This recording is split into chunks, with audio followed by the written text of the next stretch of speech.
वाचन संस्कृती टिकवण्यासाठी भाषेला केवळ अभिजात दर्जा मिळून चालणार नाही, तर त्यासाठी जाणीवपूर्वक प्रयत्नांची गरज आहे, असं मत गीतकार व कवी प्रवीण दवणे यांनी व्यक्त केलंय. मराठी साहित्य दिवाळी अंक संस्कृती आणि लेखन क्षेत्रातील गुणवंतांचा गौरव करणारा छंदश्री आंतरराष्ट्रीय दिवाळी अंक स्पर्धा पुरस्कार 2025 चा पुरस्कार वितरण सोहळा बुधवारी झाला. या कार्यक्रमाच्या अध्यक्षस्थानी दवणे होते. यावेळी गायिका राधा मंगेशकर, संगणक तज्ञ डॉक्टर दीपक शिकारपूर, माजी संमेलनाध्यक्ष भारत सासणे आणि स्पर्धेचे संयोजक दिनकर शिलेदार उपस्थित होते. उत्कृष्ट दिवाळी अंकाच्या स्पर्धेतील विजेत्यांना पुरस्कार प्रदान करण्यात आले. सासणे यांनी पुरस्कार निवडीची प्रक्रिया सांगितली. शिलेदार यांनी पुरस्कार देण्यामागची भूमिका विशद केली.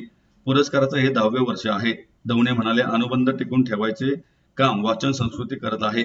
आपली भाषा अधिक समृद्ध करण्यासाठी प्रयत्न झाले म्हणून गाफील राहून चालणार नाही.